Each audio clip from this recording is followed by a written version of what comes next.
Hello, welcome back to another installationes of What Would Lou Do. Today I have a very special treat for you, Muraguchi. We are looking at the M&P, the Smith & Wesson M&P Shield Plus.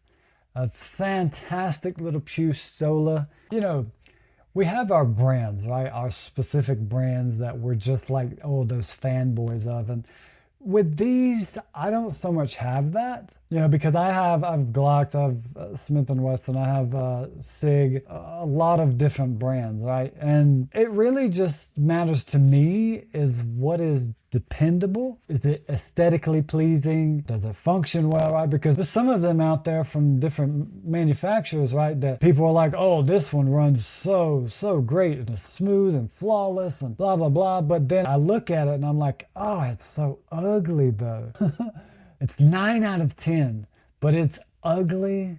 To me, it's not aesthetically pleasing. I just can't bring myself to want to carry it every day, I don't feel that way with this one though. This one is one of the better looking pew stolas in my opinion. It's just been a great little addition. This is actually my daily carry. This is a repackaging. I've repackaged this to kind of show you guys what you would get if you got it brand new. I didn't go to the full length because I realized that certain places aren't going to have like certain locks and different things they throw in the box. So I didn't do it completely like when I first got it for the sake of brevity and keeping this video, on the shorter length. So speaking of brevity, why don't I just shut my pie hole and get on with it? So again, this is the Smith & Wesson M&P Shield Plus. This is the 9mm, and this comes with the 13 round capacity and 10. First of all, let me say this. I'm not a fan of this right here.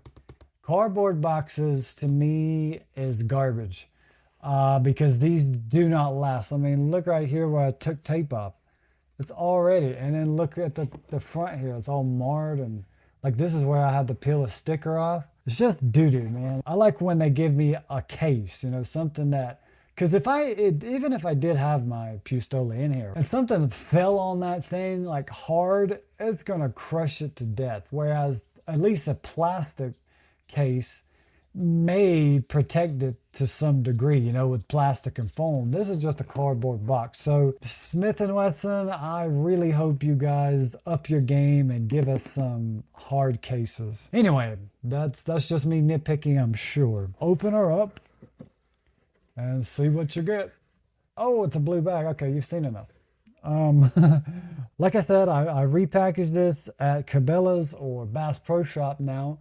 They have it in this little plastic baggie. I don't know if all of these come that way from everywhere, but I think so. It comes with, of course, the Shield Plus, 13 round mag and a 10 mag. They have the 13 round in there because as you can see right here, 13 plus 1 capacity. That was kind of one of the big selling points to this one because capacity, right? This is some of the stuff that came with the one specific to Bass Pro Shop.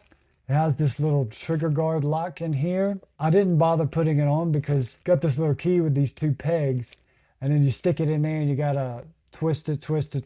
It just takes a while, so I didn't bother putting that back on. But that I just threw in there. And let's see, what else is there? So this is the lock. Of course, you get your manual. Crappy California warning is basically a, hey, take this back, with their communist selves. And yeah, that's pretty much all that, right? So not as exciting, I guess you'd say, as some of the other kits that I've seen. Like one of them that I've seen recently is the Yannick Mete, which everyone says Canik Mete. Their box sets are actually very nice. They have all sorts of additional features, and it's very nice. I really like it versus a cardboard box. Like, come on, man, give me a little something. I know it's not the most expensive thing in the world, but still. So let's get on with the show. Show you what you get here, guy. Alrighty, so Here's a little sticker, kind of rubbery thingamaboo. You see it says flat face trigger, 13 plus 1, so technically it's 14 rounds. And then yeah, some other stuff there. So don't need this either. Just throw that in the box. We'll get the 10 round mag out because one of them's flush fit. All right, so this is the 13 round. You can see it does protrude a bit more. You guys can see that. Actually, you know what? Since we're pretty much done with the box, let me just get this out of the way. This is basically what you'll have in the box. Now, granted, there's no color on these. These will not be color filled. I did that, so don't be thinking it's going to come looking red like that. Now, these are metal magazines. Also painted these, filled these in. But these are metal mags, very durable. The only downside to metal mags is eventually the paint begins to wear off. I haven't seen any paint wear on these yet. Well, perhaps a little bit right there. And as I said, this one is flush, which basically means it's flat right there. This is really what Glock should have done with their magazines. I'll show you what I mean. Look at this big, ugly thing poking out of the bottom here, right? So if you take that and sit it on top of there, look how much is sticking out of there. That is definitely 3/4 of an inch right there. But then if you put this one on there, it's still shorter. That's what I'm saying. Like if they would have designed their magazine better, this right here would have even been easier to conceal, because if you see right there, like that's what it would have looked like versus this extra bit that's going to be poking out of your shirt, right? Now my magazines usually look like this. They usually have this little attachment on there. This is an aftermarket attachment, but you see that gives it a little bit of personality, you know, and yeah, I like that. So those are Pierce grips. I'll be talking about those in a separate video. But anyway, as far as what you get, this is what comes with it. These usually on sale are about $4.50. You'll be at $4.49. That's what I gave for this one. They have an even cheaper version, and I'll tell you what some of the differences are between those. Let's just let you have a good look at it. All right, that's what she looks like. Verify that these are empty. There's nothing inside, you know, so when I pull the trigger and all that good stuff, it will be safe. All right, so we're just going to take care of a little bit of technical info here for you, and then we will have a closer look at the old Pistola here. So in ounces, without a magazine, it is 16.7. Empty mag, with that in there, it comes to 19 ounces. And then loaded, which is hollow points 115, comes to 23.1. Take some measurements. All right, slide length. It's just a tad under 6 inches, if you can see that right there. Barrel length, 3 1/16, it looks like. So just a tad over 3 inches for the barrel. The width of the slide, looks like it's a 1/16 over 3/4 of an inch. Looking at about 4 1/4 for sure, right there. Overall width, hard to tell exactly, but it is under an inch. Very slim profile, very nice. This is referred to as a micro compact, right? So it's the smaller sizes. And this particular model is very good for $4.50 because one, it has an optics plate and it has night sights. This is a very good deal for only $4.50, as opposed to like say a Glock 19 with an optics, which is like $6.50. And that I believe is with just the terrible Glock stocks, right? The fill gold. So much better deal this one is than getting one of those, because then you can actually take the money that you saved and buy an optics. It just makes more sense to me to go this route. Great as far as firing, not a ton of recoil. It does have a manual safety, which I'm not crazy about, but it's made well enough to where you can't accidentally hit it. And if you really want to, you could take the slide off and just stick something in between there and it won't get pushed up, believe me. Slide release, as long as there's a magazine in there, right, it gets pulled back, boom, you can release it just fine. This is your takedown lever right here. It does have a flat trigger, which is very nice. The older ones had a really curved trigger, which a lot of people didn't like. I can see it having a mild curve, but the old Shields, they had a really, like a really curved trigger. And I can see why that would kind of be annoying, because if it doesn't fit your finger exactly, then it's, you know what I mean? So this being flat, it makes much better sense. Essentially, there are two safeties on here, which is kind of funny, right? Why do you even need this one? Because this right here technically is a safety. When you push that down, that allows it to go past this little wall. But as you push against it, it stops it, right? So you can't pull the trigger unless you depress this. So you shouldn't ever need that one. As long as you don't pull that trigger, it won't go bang. Speaking of the trigger, right? So let's have a look see here at the travel to the wall and then the reset. Not much room to get to that wall. I mean, once you press that in, boom, it's right there. So, right, reset it right there.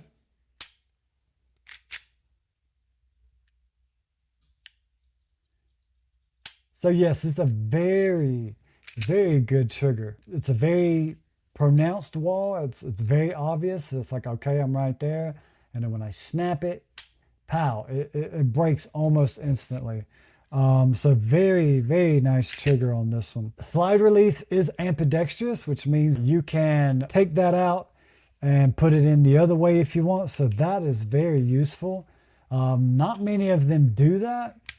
Which would make more sense because it may be the difference between a lefty buying it and not. While these other things aren't on this side, I mean, at least the important thing of the mag release, right? He could, you know, go right back to action, you know. So I like that. That's pretty clever. The grip texture on this is fantastic. It is one of the better grip textures of the Pistolas that I have. This and Sig have very good grip texture. I've heard it's not nearly as aggressive as what it was on the 2.0. That one they said was quite aggressive, so to the point that if you drug your hand across it, like your knuckles, it might take some skin off, right? So that's kind of bad. And then here's the bottom of the magazines. 10 round, 13. Oh, by the way, this right here on your model, when you get it, will not be filled in. This is actually an aftermarket piece that I picked up. If any of you guys want to know about this, I'll be sure to cover that in another video. It does not have an accessory rail, light rail, Picatinny rail, whatever you want to call it. Proprietary rail, I believe, is another one. I don't know, confusing my man. It looks like there's a rail on there, but there actually isn't.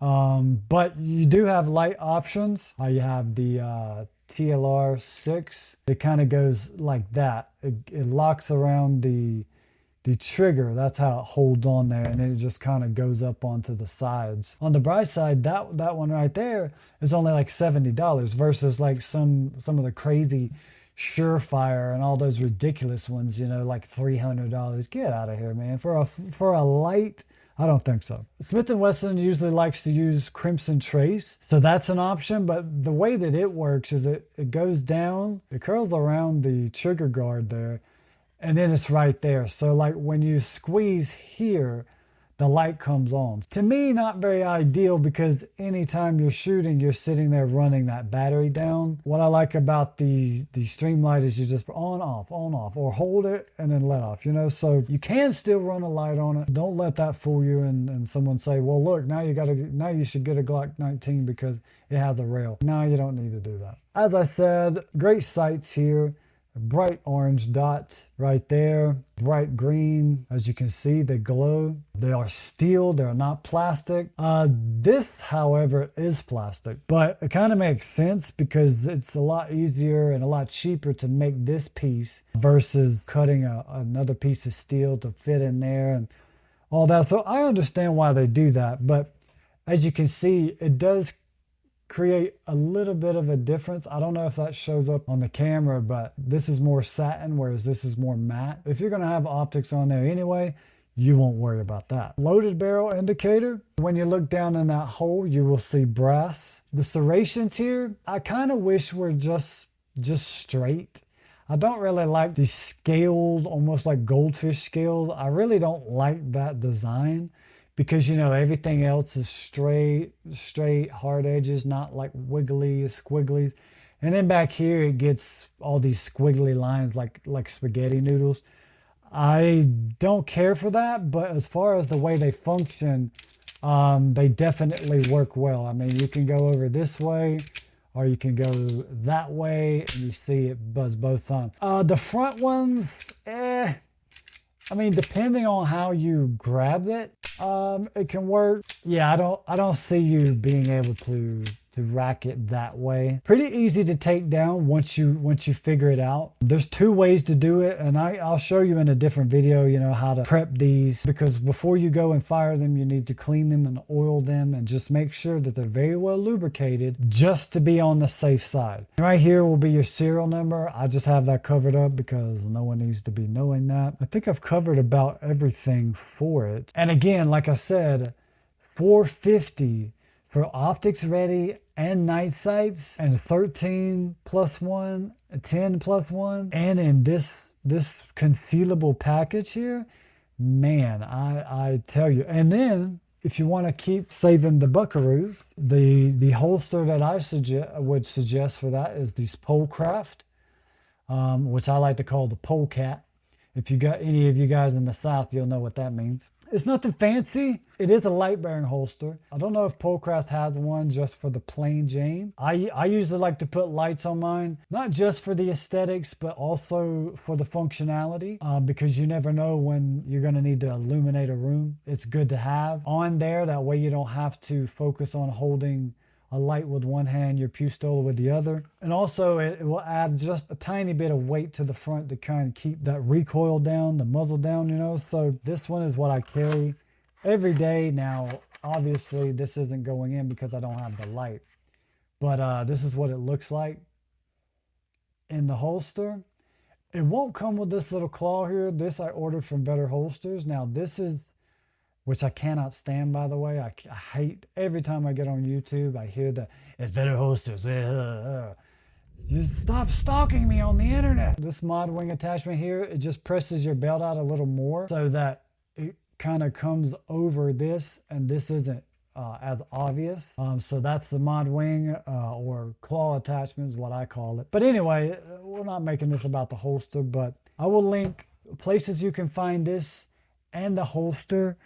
That way, you know, you guys can, you know, really save some money and really get yourself a good quality, reliable, feel good shoot 'em upper. You cannot go wrong with the M&P Shield Plus here.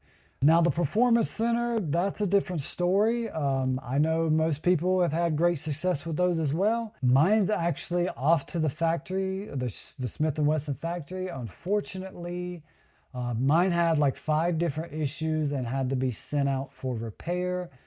And even more unfortunate, it was there for like 3 weeks, and now they say they're about 7 weeks out, 8 weeks out. So it's gonna be a while before I get that thing back. And the video that I did originally, I don't have all of it. So there's only a few pieces that I can show you, but I will cover that and show you what the issues was. And they were major issues, they weren't small. And it being so abundant, it was like, okay, yeah, no, you guys got to take this thing back. And unfortunately, they don't just let you go to where you got it from and exchange it. You got to send it back to the manufacturer. So, you know, that's how it works with this game. And but this one, on the other hand, I've not had a single issue with it. So I can't recommend it enough. If you have the opportunity, go pick yourself up one of these. It is by far the best pistola that I have in my arsenal. So I think with that, that's about all we can say about it. Hopefully,